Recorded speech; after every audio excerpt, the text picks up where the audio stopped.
जय माता दी दोस्तों, कैसे हैं आप सब। आप सभी पर माता रानी की कृपा बनी रहे।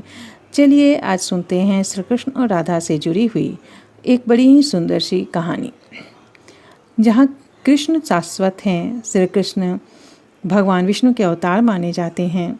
वहाँ राधा के लिए अभी भी असमंजस की स्थिति बनी हुई है। कुछ विद्वान ऐसे हैं जो राधा को काल्पनिक मानते हैं और काल्पनिक बीच माने जाने के पीछे का कारण महाभारत और श्रीमद्भागवत बताते हैं।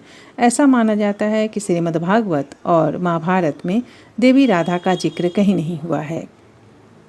तो चलिए जानते हैं कि सत्य क्या है। श्री कृष्ण को जब भी याद किया जाए तो देवी राधा दौड़ी दौड़ी चली आएंगी। दोनों के बीच आज भी गहरा प्रेम है, यह शाश्वत है। हम श्री कृष्ण से पहले राधा का नाम लेते हैं, उसके बिना कृष्ण की कल्पना भी नहीं कर सकते। कितनी अजीब बात है कि जिस कहना पर संसार मोहित है वे राधा पर मुग्ध रहते हैं। कुछ विद्वान राधा को काल्पनिक मानते हैं, मगर ऐसा नहीं है। ऐसा इसलिए क्योंकि सच तो यह है कि जहाँ गोपियाँ कृष्ण की 64 कलाओं का रूप है तो राधा उनकी महाशक्ति है।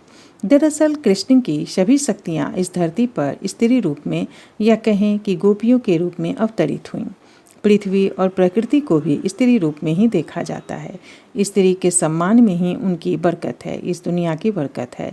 स्त्री अलग अलग रूपों में सामने आती है, कभी माँ के रूप में तो कभी बहन के रूप में तो कभी पत्नी या प्रेमिका के रूप में अपना दायित्व निभाती है। उसके स्वाभिमान और गरिमा का मान रखना उतना ही बड़ा दायित्व है। एक सवाल प्रायः मन में उठता है कि अगर राधा काल्पनिक थी तो फिर उस समय के यदुवंशियों के कुलगुरु रहे गर्ग ऋषि ने राधा की रचना कैसे की। एक ऐसे पात्र जिसका कहीं कोई वर्णन नहीं था, उसका वर्णन उन्होंने अपने पूरे महाग्रंथ में कैसे किया। यहीं से ऐसा लगता है कि नहीं, राधा काल्पनिक नहीं थी, राधा का अस्तित्व था।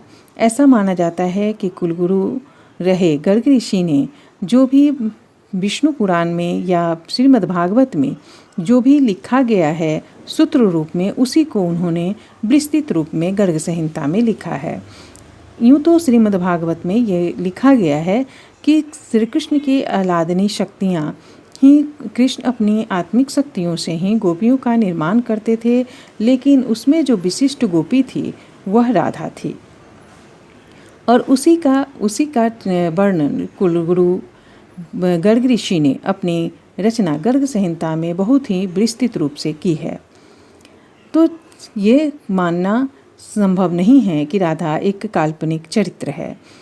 एक सवाल जो प्रायः हमारे मन में उठता है वो यह है कि अगर श्री कृष्ण राधा से इतना प्रेम करते थे तो कृष्ण उन्हें छोड़कर क्यों चले गए, फिर कभी लौटे क्यों नहीं, क्यों टूट गई उनकी मित्रता, क्यों उन्हें और गोपियों को समझाने के लिए उद्धव जी को भेजना पड़ा। अलबत्ता विरोध होकर मान भी जाती हैं, विरह का घूंट पी लेती हैं, मगर यहीं से वे गोपियाँ भक्ति मार्ग को प्रशस्त करती हैं। राधा अपने एक निष्ठ प्रेम का उदाहरण तो है ही, भक्ति का एक ऐसा सहज माध्यम भी है कि उनका स्मरण करने भर से आप शोक अवसाद से बाहर निकलने लगते हैं, आपका मन निर्मल होने लगता है। कृष्ण ने बेशक रुक्मणी जी से विवाह किया, मगर राधा ने कभी ऐतराज भी नहीं जताया। इसके बाद भी कभी उनसे जुदा नहीं हुई। वे कृष्ण के मन में के एकांत में अखंड प्रेम धारा है जो सदियों से बहती हुई आपके मन तक चली आई है। राधे कृष्णा। विश्व साहित्य में जितना प्रेम कविताएं और कहानियां लिखी गई हैं वे कृष्ण और राधा के प्रेम के बिना अधूरी है। गर्ग संहिता में राधा के माधुरी भाव का वर्णन मिलता है।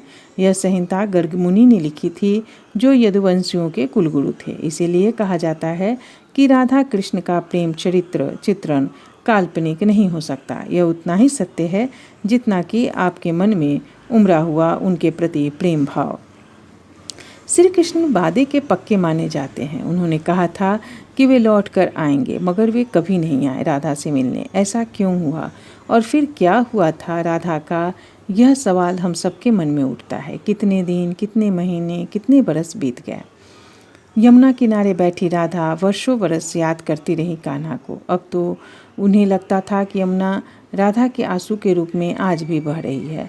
कहते हैं कि जब कृष्ण उन्हें छोड़कर जा रहे थे तो राधा ने कहा था कि आप भले ही मुझसे दूर जा रहे हैं मगर आप मेरे मन में हमेशा रहेंगे। और कृष्ण चले गए हमेशा के लिए, मगर मन से तो कभी नहीं गए।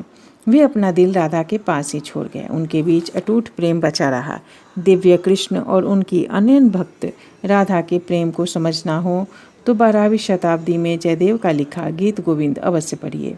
वर्षों बाद श्री कृष्ण द्वारिकाधीश बन गए। कहते हैं कि राधा अपने अंतिम दिनों में द्वारिका पहुंची और जब दोनों मिले तो शब्द गुम हो गए। दोनों निर्झर बहते नैनों से संवाद करते रहे, क्योंकि दोनों तो मन से जुड़े थे।